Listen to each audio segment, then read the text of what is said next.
anybody have any challenges or questions about using Google, how to search something specifically or anything? What have you run into with your research? And again, this is going to be personal research and for your college papers. We're going to try to combine both of those today, okay? Because you're going to use Google for a lot of different things, okay?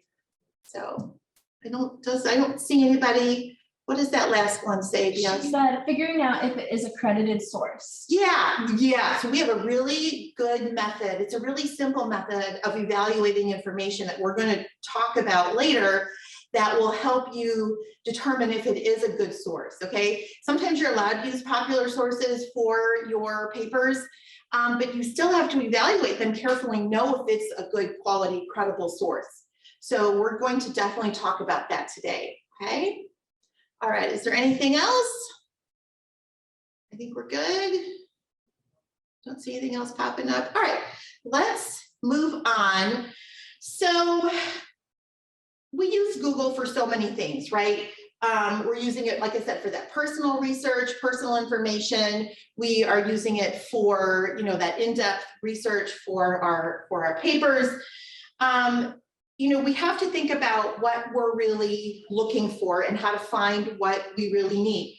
And a big part of that can be just how we start our initial search. A lot of us search with questions, which can be fine, but we want to think about using specific keywords. So let's talk about the difference between questions and specific keywords when you are searching Google, okay? Questions, you can sometimes inadvertently put a potential answer to your question in the wording of your question, and that will give you biased search results. Let's think about these two questions in a Google search. Oh, and I'm gonna use the same topic throughout this workshop today for our examples, just for consistency's sake, okay? We're gonna talk about climate change. It's just a topic. It's you may be interested in your personal life. It's a common topic for research papers. So let's think about searching with these questions and what the difference of your results might look like, okay? So you might search with, have humans caused climate change? If we flip that around, you might think about, what are the causes of climate change? How would those two searches bring back different results? Anybody have any thoughts? Have humans caused climate change versus what are the causes of climate change? What would those results look like? And we'll take a second to have everybody post in the chat. Joanna says informative versus biased. Yeah, absolutely. That first search, have humans caused climate change? The answers are definitely going to lean more towards the human impact on climate change, and your answers are going to be very specific, and you won't necessarily know what information you're missing. So we need to think about, if you're going to search with a question, you want to be a little more broad with with the words that you choose, like, what are the causes of climate change? You're going to get a much more comprehensive list of potential causes of climate change, okay? So the other side of that is we can think about using keywords, and those are specific, they're very precise, okay? Every word matters when you are choosing keywords, okay? The goal of each word in your search is to focus your results further, okay? So one of the issues with that is if you have too many keywords, you're going to really limit your results. And if you have too few keywords, you are going to get too many results, okay? So we need to think about what we're really looking for, what kind of information we really want, and then gradually add keywords to our search, okay? If we were to search the phrase climate change, okay, we're going to get a lot of results on all aspects of climate change. But if we added the word causes to that search, climate change and causes, we're going to get results that are very specific to just the causes of climate change, okay? So we've got some search tips that you can use to help really focus your search and tell Google exactly what you're looking for, so you can find what you really need, okay? One way to do that, this is a simple little trick, you can add quotes around a phrase. So you've got 2 words, you want Google to search it as a complete phrase, you'll put quotes around it, like I have here on my slide, climate change with quotes around it, okay? Otherwise, Google assumes the word and in between each word. So you'll get results that might not be relevant to you. You want to search it as a complete phrase, okay? Another very powerful search tool is to use Boolean operators. And those are the words and, not, and or in your search, okay? So you can search climate change and global warming, and your results will have both sets of those phrases in there. You can search climate change, not global warming, and you're going to eliminate results with global warming from your search results, okay? You can also type something like climate change or global warming. That will completely expand your results and give you the most results that have both of those phrases in them, okay? When we're searching, sometimes we just look at the list of results and the sources that show up. We also want to think about looking at news and videos. I'm going to flip from my slides for a second and see what that looks like, okay? And Joanne actually had something in the chat. Oh, yeah. She said, I'm sorry, what were the 3 keywords, and, not, and or? Yes, that is correct. And, not, and or. And it is on the slides, so later you can look at it later, and we'll also put these on the library website. So if you need a reminder about these things and some of these specifics, yeah, they will be available for you, okay? So if I am searching Google, we've got our list of results. We start scrolling right away, but Google does this really great thing where they give you sort of some topics at the top with certain subjects. But then there's all, which gives us all of those results. And then it breaks apart into news, images, books, videos, and more. So a lot of us are probably used to using Google Images. We've all looked through them for various things. But the Google News list could be a very useful set of results as well. These are going to be news sources of all different kinds. They're going to be local, they're going to be national. They could be newspapers, they could be different news media from TV. But a lot of these, you're going to get those local stories, the community aspect of something, specific incidents around a certain topic. So the news sources can be very helpful as well, as are the videos. Don't forget to look at the videos. You're going to get things like TED Talk videos, documentaries, and you can sort by those as well. So the videos can be very useful as well for your research, okay? So I'm going to go back to my slide here. Okay, you can also search specific domains. What do I mean by domains? What does that refer to? If you have a comment or an answer, you can drop that in the chat too. What do I mean by domain?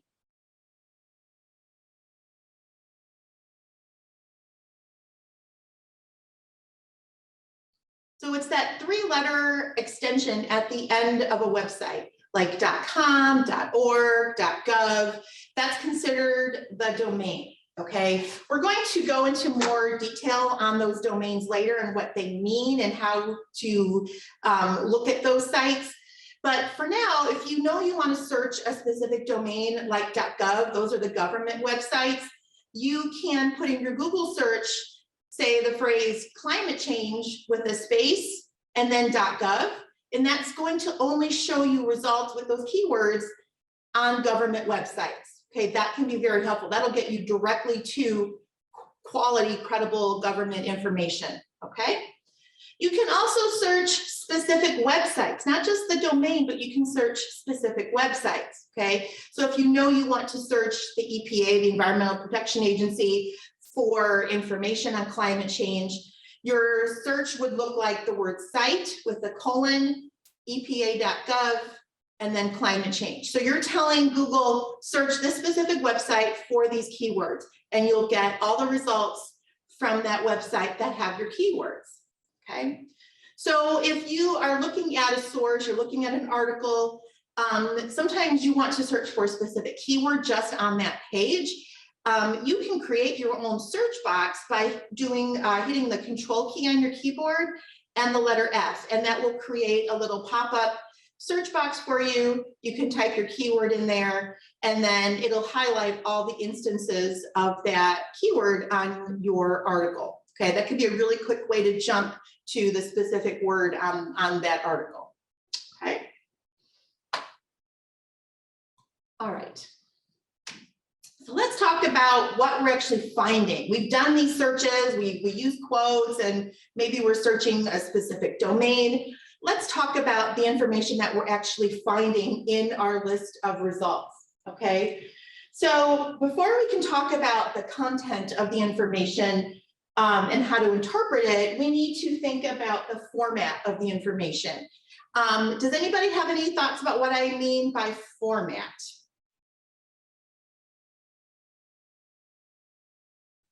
And we'll take a second to have anybody drop something in the chat.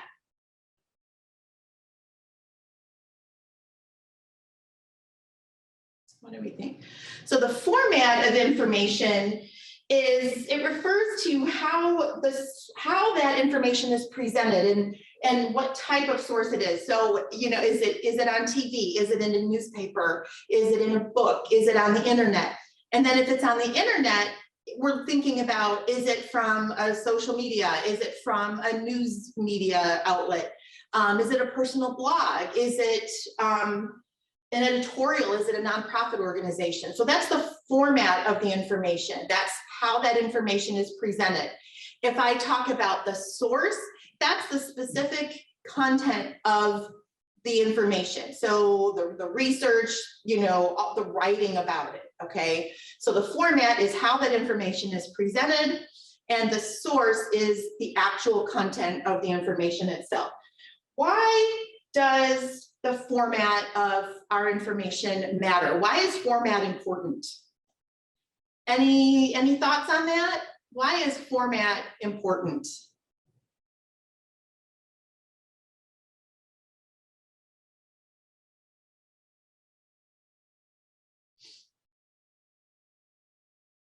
So it matters because you have to think about how, like, the information that you need. You have to think about your information needs. Yeah, to reach a certain audience, yeah, absolutely. That is one reason that format is important.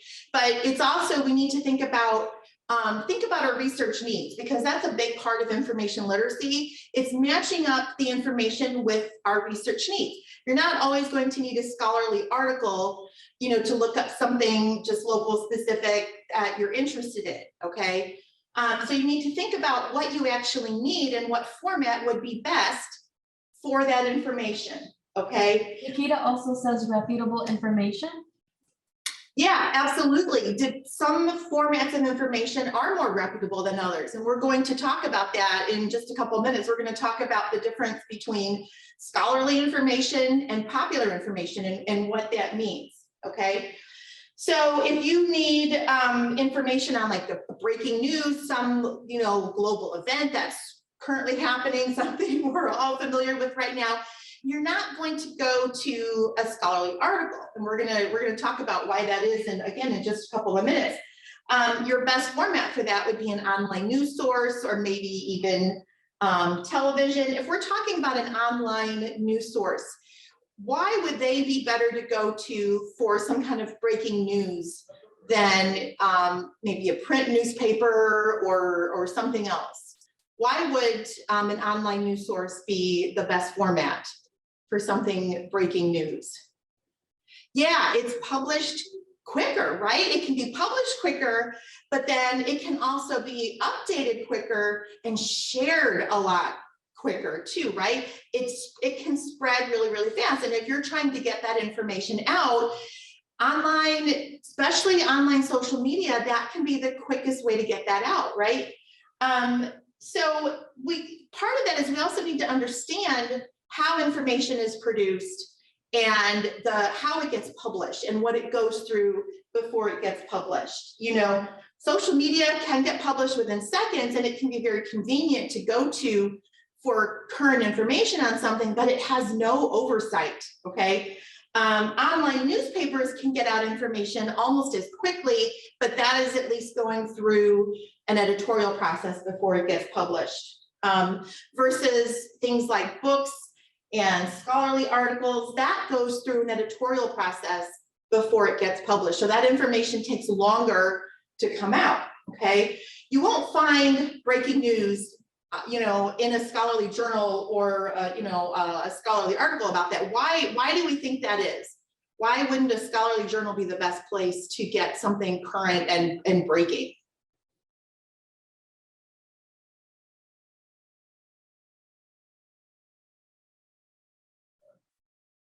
What do we think? So because the scholarly article goes through something called peer review, okay? And a scholarly article that's peer reviewed, you have a subject matter expert, somebody who has the credentials, the authority, the background, all of this experience to write about something very specific. They've done original research, they've collected data, and they've analyze their data, and then they write this article with, they analyze their information and come to conclusions, and then they submit it to a scholarly journal of a similar topic. But before it can be published, it has to go through that peer review. So you have subject matter experts working for that journal who then review that article, and that review process can go back and forth for months and months and months before it finally gets published. So that's why, that information takes so long to get published.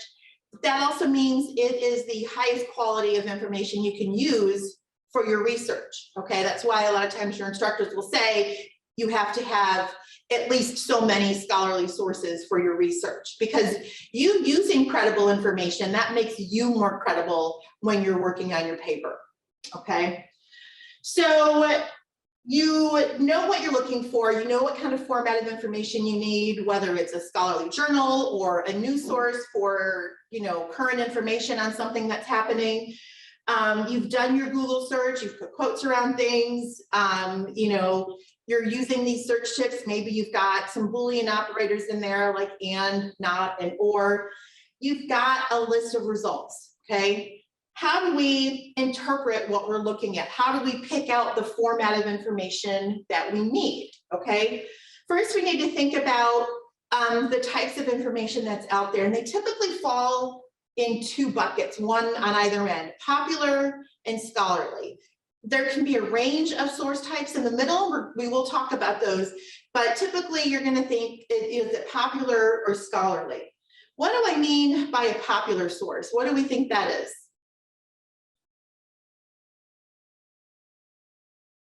What is a popular source?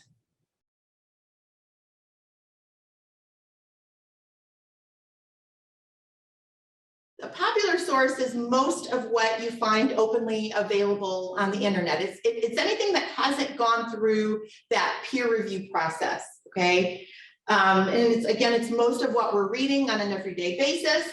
So, and it used to be easy to identify a popular source when it was in print, right? We'd see the glossy magazines, and it had the big flashy covers and the fonts, and it had ads, and we knew it was popular. We knew it was going to have information, but we knew it wasn't going to be highly academic in nature, okay? But now looking at information on the internet, it can be harder to tell what we're looking at, okay? So what are some of the characteristics of a popular source? The content is going to be very broad. Again, you're going to see lots of ads and fonts and text sizes. It's going to be very colorful. The authors are going to be journalists. So sometimes journalists are often thought of, or some of those journalism sources can be confused for popular sources, but they're not. So journalists are expert writers, but they're not necessarily experts in the subject that they're writing about, okay? So if it's written by a journalist, it is still a popular source. The language of the article, it's going to be very relaxed, the general vocabulary, it's going to appeal to a wide audience. The length of popular sources are pretty short, and you generally won't see a list of formal citations at the end. You may see references within the article, like according to this report or according to so-and-so. They may hyperlink to other sources, but you won't see a formal list of citations at the end. Okay. All right. So the flip side of that is a scholarly source. So a scholarly source, those are those peer-reviewed articles. You can often find scholarly articles on the internet, but that doesn't mean it's always available to you. Okay, it doesn't mean it's freely available to you. Let's look at an example here. So I was doing a search. I was searching my topic, climate change, and I ran across an article. Okay, so I found this journal, and the journal is called Climate Policy. And I started looking, I thought, okay, here's the current issue. And I'm scrolling down and I see this first article. And I see, okay, PDF, that's usually what we click on to access the article. So I'm going to click on PDF for this article. We have the author, the title, the abstract, which is just a summary of the article. We've got some highlights for it. I'm scrolling down and wait a minute, it's wanting me to pay $55 to access this article, okay?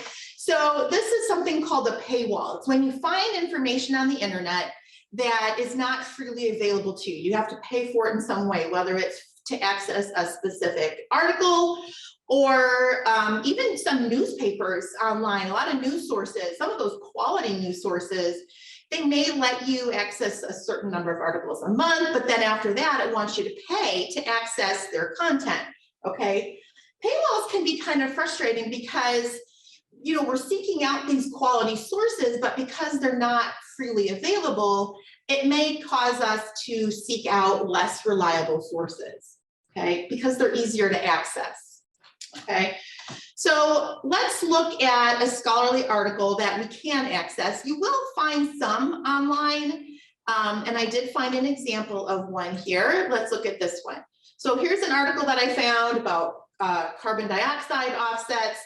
And here we've got view PDF. Let's look at this one. And here we can access the full article. This is very typical of a scholarly article. We've got the title. Again, there's that abstract.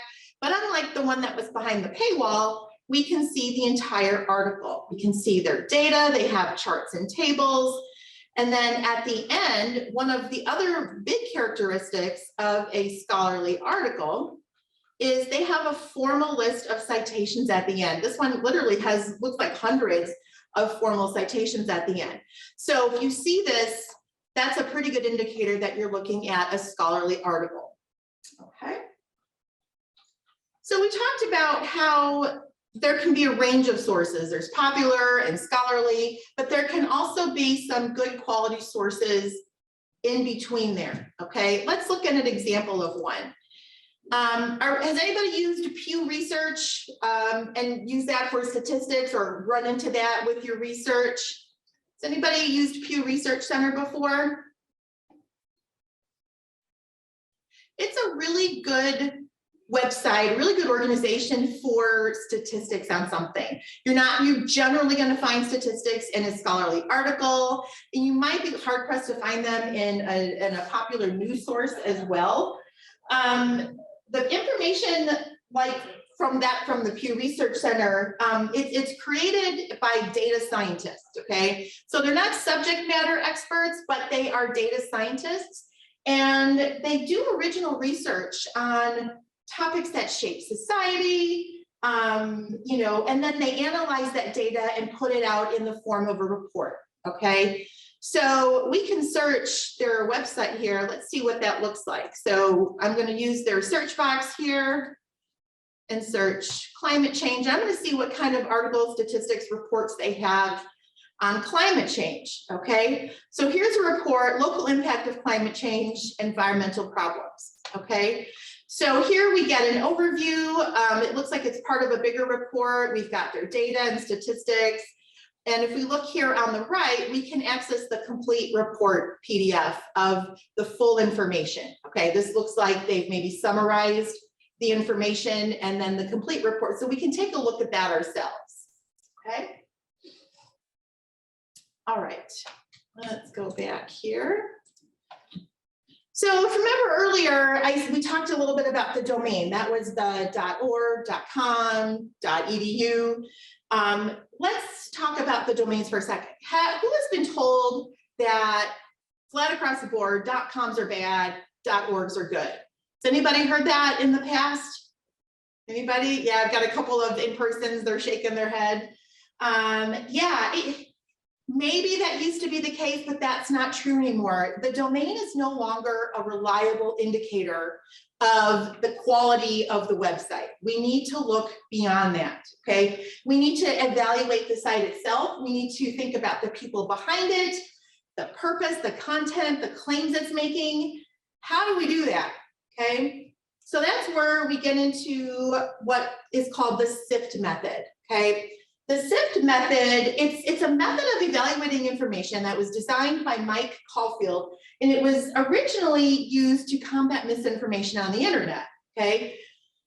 He found that when evaluating information, we tended to read vertically. We scrolled up and down the page. We, looked for an author. We looked for a date. We looked at the about section to see who the names were. We thought, okay, this looks good.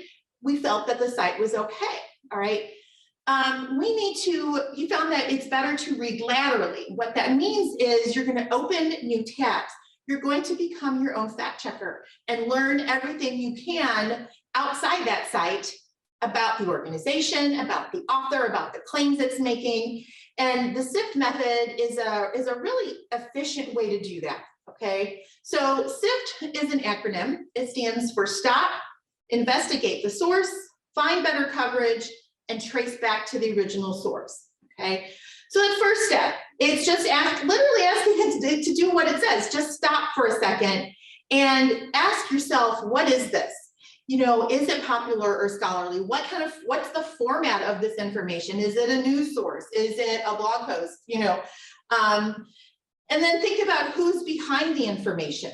Okay, that second step is where you're going to find answers to those questions. You're going to investigate that source. What do other sources have to say? Has it already been fact checked? You're going to look for names, Google them. You can look at their About Us page. They're going to make themselves sound great, and you have no way of knowing if what they're saying is accurate or not. So pull some names from that and open new tabs, and you're going to Google that information and see what you can find out about it. Okay, so that third step is finding better coverage. Maybe you've determined that after investigating the source, that maybe this isn't a great source for your paper. So you need to find something better, okay? So you will look for that information, okay? And then that fourth step is trace back to the original source, okay? Can you find the original source? If they say, okay, according to this report from 1987, do they link to the report? Do they name the report? And if they do, see if you can track it down. And if you can, you want to think about things like, was that report represented fairly? Was it accurate? Was anything left out? Was anything taken out of context? Okay. So if you found an article, say, in Yahoo News somewhere, but they link to a report from the government, if you're using that information for your paper, it's better to use the source of the information, the government report or something, than to cite the Yahoo News source, okay? So let's do an example of using the Sift method for an article that I found on climate change, okay? So I was Googling information on climate change and population, and here's what I found, okay? So let me go to our website here. So I found this article called Climate Change and Population, and it looks like it's from something called the Union of Concerned Scientists. And we see a publication date. That first step, I'm going to stop for a second. What do I know about this organization? Have I heard of it? Am I familiar with it? And I am not. So the next thing I'm going to do is start investigating this source. What can I find out about it? Okay, so we see it's called the Union of Concerned Scientists. So the first thing I'm going to do is search the name of the website. I've opened a new tab, okay? So Google does this really handy little thing, and a lot of times they'll pull out information on the side of a page that tells you a little kind of the highlights or the facts about this page. and that organization. So it's telling us it's a nonprofit science advocacy organization. We see the head of the organization and when it was founded and the names of the founders. So right away, the next thing I'm going to do is Google those names and see what I can learn about that. Okay. And then after the name of the head of the organization, I see another website, boardwalkconsulting.com. I'm going to click on that website, see what I can find out about that organization and how they're connected to the founder, or I'm sorry, how they're connected to the head of the organization and see what they have to do with it. Okay. So I'm also going to look on this article to see if there's an author. And I'm not going to just stop and say, yes, there is one, that's good enough.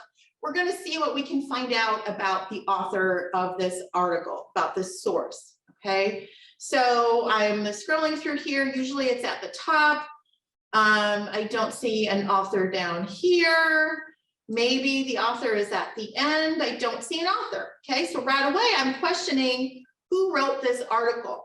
Okay. So right away, that's a little bit of a red flag for me. And I would think twice before I said, yes, I'm going to use this for my research. Okay. So let's scroll through. A lot of times with popular sources, we'll find links to things within the article. Click on those links and see where they go. So this first one, okay, so they're saying fossil fuel companies have used their power and money in deceptive tactics. So I see the word deceptive tactics it's a hyperlink. So I'm going to click on this and see where that came from. It goes right to another article from the Union of Concerned Scientists, okay? That was published in 2015, okay? So again, it's a little bit of a red flag for me. If they're just looping around to their own information and we don't know who created it, that's a problem, okay? So let's go down a little bit more. We see, in fact, data show. Let's look at this data. It's linked, and let's see what kind of data they're referring to, okay?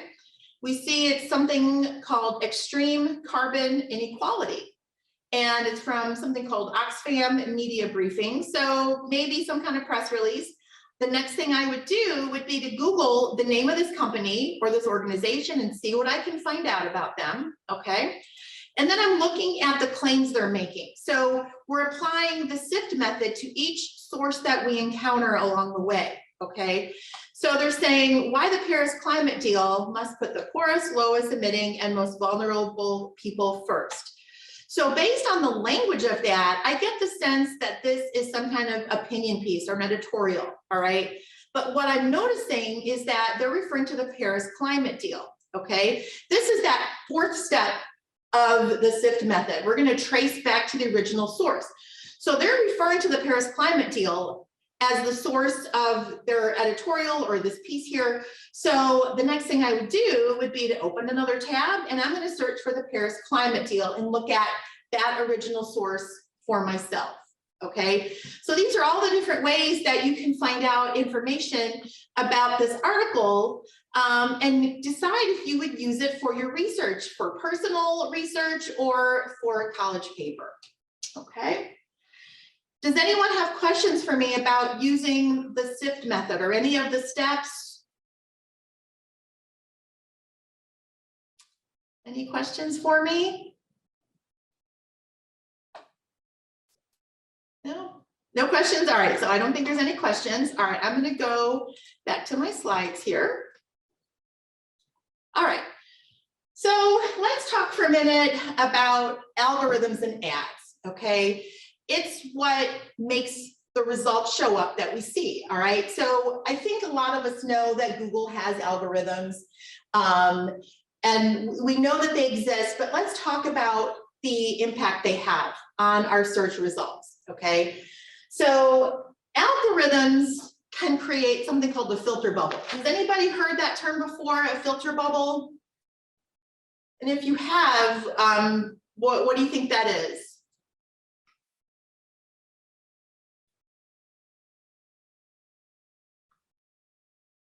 What do we think?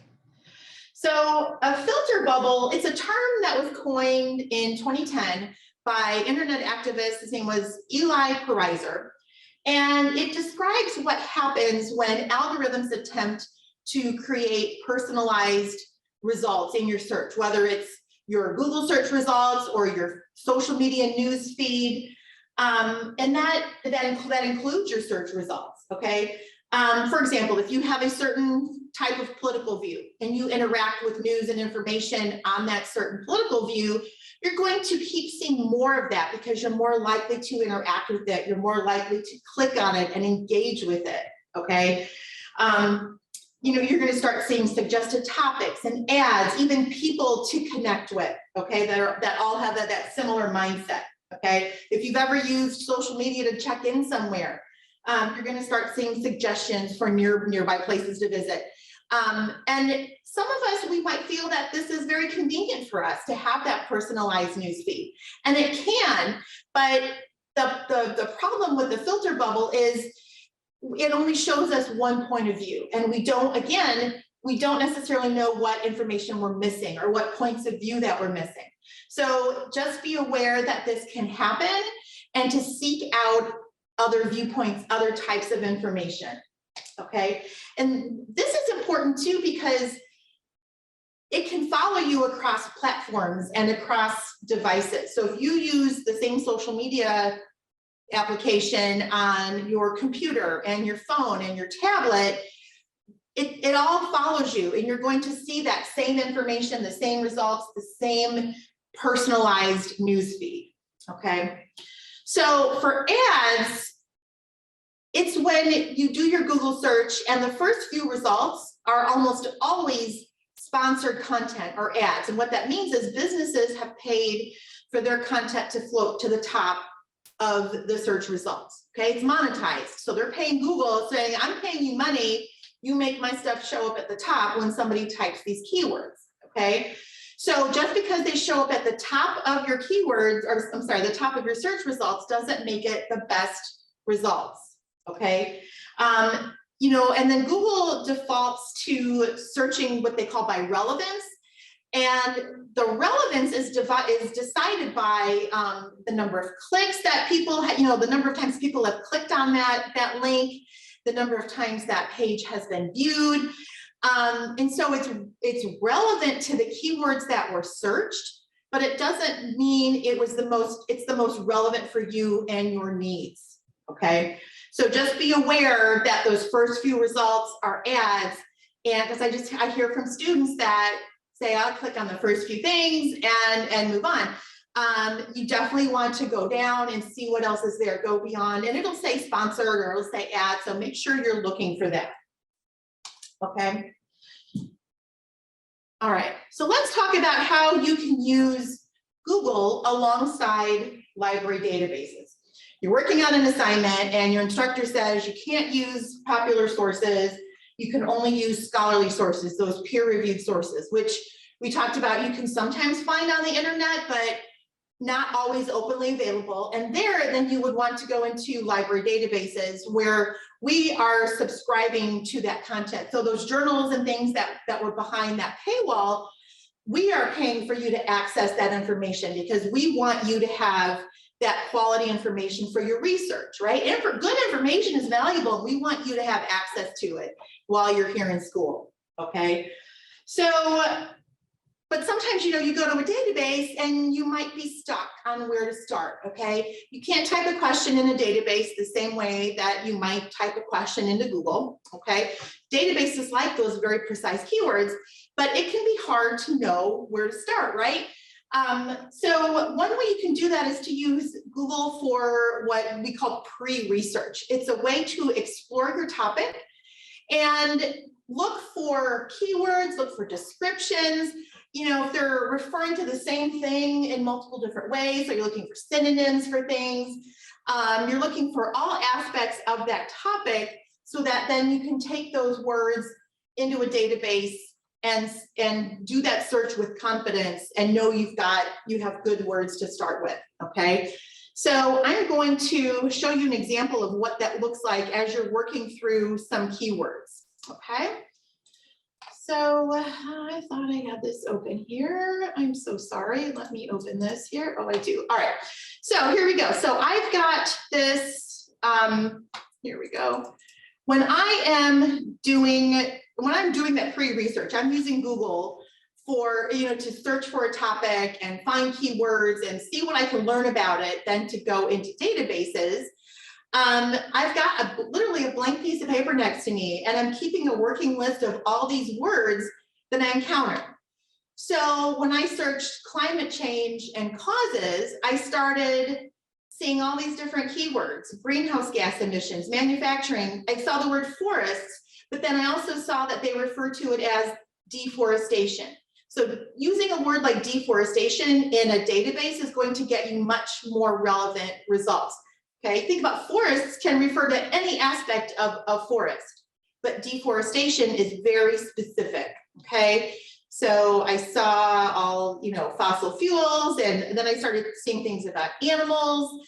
We used that Google News. I said, let's click on the news feed of it, and we started seeing the local aspects of it and specific incidents. I saw articles on storms in specific areas of the country and, the effects on the weather from climate change. Okay, I was looking at statistics, and so when I did a search for climate change statistics, that led me to a new area of research. Okay, I looked at the videos. If you're looking at videos, you definitely want to pay attention to the dates that those videos were uploaded. Okay, some are going to be much more current than others, especially with a topic like climate change. You want to use the most current information. And a lot of times with your sources, your instructor might say your sources have to be less than 3 years old. So you definitely want to pay attention to the dates in those sources. Okay. So does anyone have any questions for me on how to use Google to get some keywords? You know what, I want to do an example of one and one specific article that I found. So I did a search, I searched climate change statistics, right? Because we want to use specific keywords. Okay. So I found articles. There's the first few from NASA, climate.gov. So I'm looking at this one. This is an EDU, and EDU means it's an educational institution. So let's click on this and let's see what kind of source this is. Okay, or actually the format. So the source would be this organization, this MGH Institute of Health Professions. We would have to determine, is it a nonprofit, some kind of educational institution with the EDU website. Okay, let me agree to their cookies. So I'm looking at their results here, and let's look at this information. So they're talking about the statistics on climate change. They link to some other sources. So the Lancet Countdown on Health and Climate Change. So I would click on those and see what kind of information that was. So we're going to scroll down here. So they have this graphic here, the impact of climate change on human health. I can read these again, it's another source for keywords then that I could go into a database with. But what I noticed down here, it says graphic is from the Centers for Disease Control, Climate Effects on Health. So I'm going to click on that and see what they have to say. So I may decide that this MGH Institute of Health Professions might not be a great source, but sometimes they link to other quality, credible sources like the CDC. Okay, so click around on the page and see what sources they're using for their information. Don't just settle on what the information that they have. Okay. All right, let's go back to my slide here. All right, so before we wrap up, does anyone have any questions for me? What questions do you have, or something that I didn't address that maybe you'd like me to address? If there's any questions for those on Zoom, feel free to put those in the chat as well. I'll wait just a moment and see if anyone has questions for me.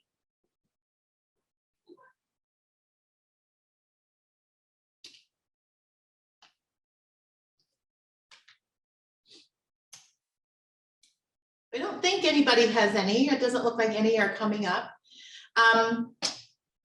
Bianca, can you put my email in the chat if anybody does have a question later that they can email me directly? Yeah. Okay, thank you. Is it Kate Tipton? Kate Tipton, yeah, nothing, yeah, no numbers or anything after that, yeah. Okay, so to summarize everything we talked about today, so using keywords for like precise keywords is going to give you the most relevant results, and it's going to get you those results quicker. It's going to make specifically what you want float to the top, okay? And then be aware of the format of your online information. And remember that refers to, is it a book? Is it a newspaper? Is it social media? And then know why you need that format. You know, you're going to use like news sources for current events, current information. The scholarly articles you'll use for original research. And that will be published, you know, months from now, because that takes a while, right? So, and then you're going to evaluate the information that you find using the Sift method. That stands for stop, investigate the source, find better coverage, and trace it back to the original source, okay? And then when you do your Google search, you've used the search tips, you've used, you know, and, or, and not, you've got quotes around your words. Know that the first results aren't always the best results, okay? You want to scroll past that and see what else is on the page, go beyond those ads and be aware of why the results come up that they do, okay? It's because of their different algorithms and the amount of times other people have clicked on those links, okay? And then you can use Google to do that pre-research to collect keywords and ideas about a topic that then you can go into a library database and search that with confidence and get those good quality scholarly articles that are available to you openly because we are providing that. Okay. Right, there are my sources. And yeah, there's my information as well. If anybody has a question for me later, please feel free to email me. I am in the library, A212. If you have a question later, you can use our chat reference or schedule a research appointment with us. Okay. All right. So thank you for letting me present today. And I hope to see you all in the library soon. Yes, thank you so much, Kim, for presenting today. We really appreciate you. Everyone on Zoom, thank you for attending. We appreciate you as well. And I hope you all have a great rest of your day. Thanks, everybody.